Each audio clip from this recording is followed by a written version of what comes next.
Now this is where it gets spooky. It gets spooky. And I mean this, like, I don't know if when it's all said and done, we're going to see all these players in the league. We're going to probably see more. We're going to see more than this in the league, if we're being honest. But I have to say, it's looking like Kelsey Mitchell, Camila Cardoso are guarantees. Look at that following list, that's not random. Project B doesn't follow players for fun, they follow players who've signed contracts.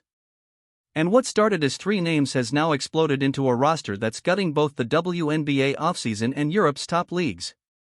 Kelsey Mitchell, Camila Cardoso, Johannes, these aren't depth pieces, they're franchise cornerstones.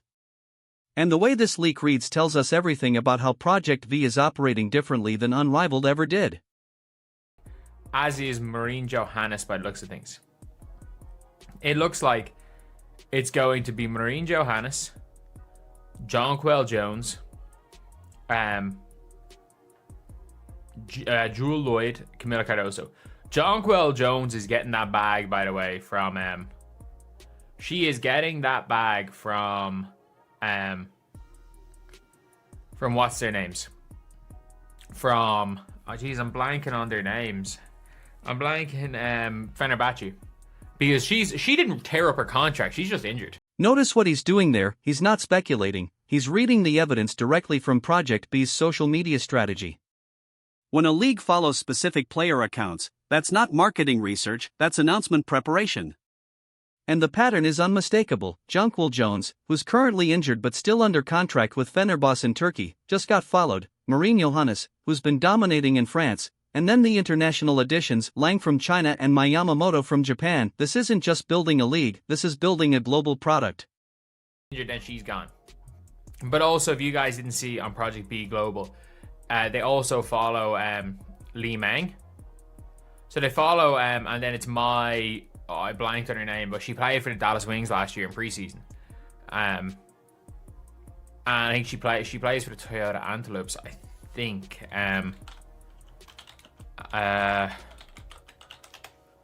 Mai Yamamoto.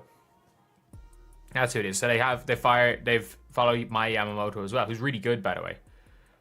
But Mai Yamamoto and Li Meng are the best players, arguably, in China and Japan. So they're going to bring in huge fan base. Here's what makes those Asian signings brilliant from a business perspective.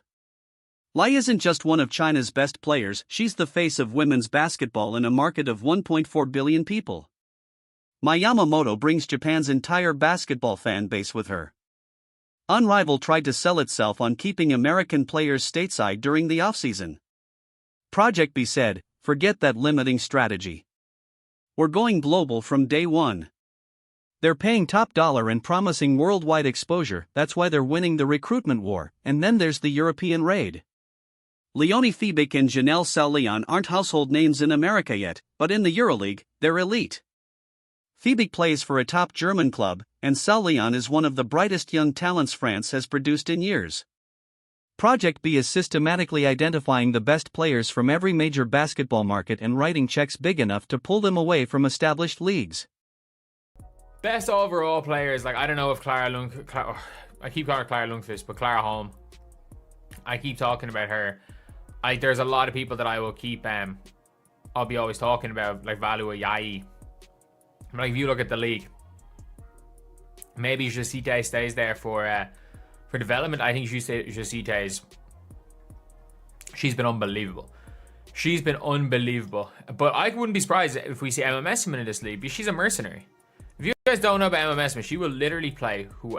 That Emma Messman reference is crucial context. She's a former WNBA champion and finals MVP who spent the last several years playing wherever the money was best: Russia before the war, Turkey, China. She's the prototype for the modern basketball mercenary. And if Project B can land someone with her profile and international reputation, it sends a message to every other player: this league is serious, well-funded, and willing to compete with any offer you've got on the table. The EuroLeague talent drain is real. Clarissat, who he mentions, is a Spanish guard who's been tearing up the European circuit. Valeria Berajinska from Ukraine is another name that keeps coming up in international scouting reports. Project B isn't just taking WNBA players who want offseason money, they're targeting the absolute best talent from every continent, which fundamentally changes what this league can become. If you've got Marine Johannes, there's a decent chance you've got Gabby Williams. There's a decent chance you'll get her eventually. And yeah, like this is a stacked roster so far. Kelsey Mitchell, Cardoso, like this is so far looking like it's going to be as stacked a roster. It's as stacked a roster as you're going to get outside of like Stewie, and if Stewie and Fee aren't going to be in it. But I wonder what's going to happen if Stewie and Fee end up in that as well. That Gabby Williams speculation isn't random. Marine Johannes and Gabby Williams have played together professionally in France. They have chemistry. They know each other's games, and if you're building a league that wants to compete with WNBA-level talent, pairing them makes tactical sense. Williams is one of the few players who can successfully leverage European contracts against WNBA offers. She sat out part of the 2024 WNBA season because the money overseas was better. That's exactly the type of player Project B wants, someone who's already proven they'll choose the bigger paycheck, and here's where it gets interesting for the Fever. Kelsey Mitchell taking less money to play in Unrivaled this year meant she stayed loyal to that league's vision. But apparently, that loyalty has limits. Project B came in with a better offer, better structure, and better global exposure. Mitchell reportedly had a clause in her Unrivaled contract that would cost her $25,000 if she played the full season, some kind of conflict with her Fever obligation. That's pocket change compared to what Project B is likely paying her. I wonder what Angel's doing I wonder what Angel Reese is doing basketball wise. I miss Angel Hoops watching highlights, but she's not in Unrivaled. Is she gonna enter Unrivaled? That would have been the funniest thing for Unrivaled. I mean this, they should do like a Royal Rumble.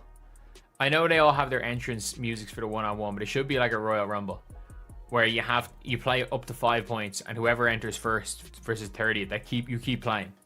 You just keep playing 1v1 up to 3 points. Let's go up to 3 points.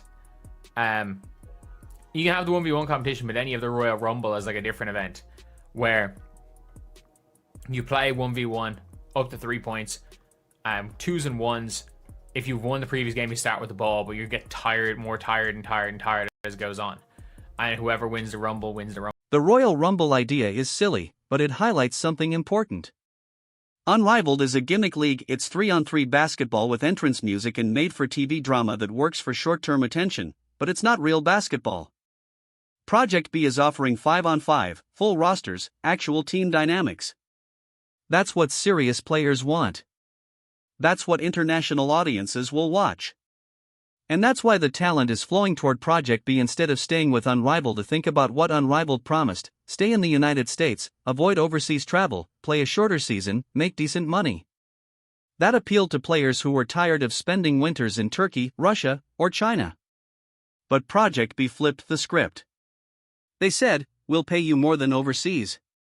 We'll give you global exposure instead of hiding you domestically. And we'll play real basketball instead of a modified game. It's a better pitch to elite players who want to maximize both their earnings and their development. The fact that Angel Reese isn't in Unrivaled this year tells you something, too. She's one of the biggest names in women's basketball right now, someone who could drive viewership and social media engagement. If Unrivaled can't lock her down, what does that say about their ability to compete with Project B's resources?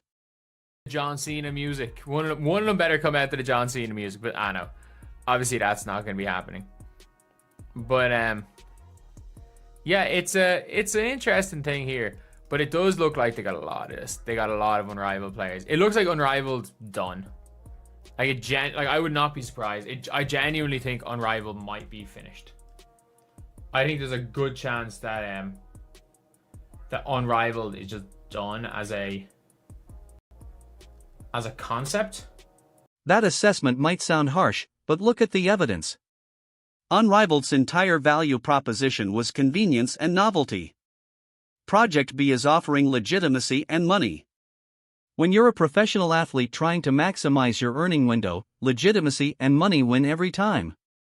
The 3-on-3 format is fine for an exhibition or a weekend tournament, but it's not real professional basketball. Scouts don't evaluate you on 3-on-3 tape. International leagues don't care about your half-court stats. Project B is building something that actually matters for player development and long-term careers, and the timing is brutal for Unrivaled. They launched first, got some buzz, signed some names, but they didn't move fast enough or pay enough to lock players into long-term deals. Now, Project B comes in with deeper pockets, better infrastructure, and a global vision, and suddenly, Unrivaled's roster is getting poached before the league even finishes its first season. Here's what this means for the WNBA and the broader landscape of women's basketball. For years, the offseason equation was simple: WNBA players went overseas because that's where the money was. Russia paid the best, so stars like Brittany Griner and Breanna Stewart spent their winters in Yakutsk.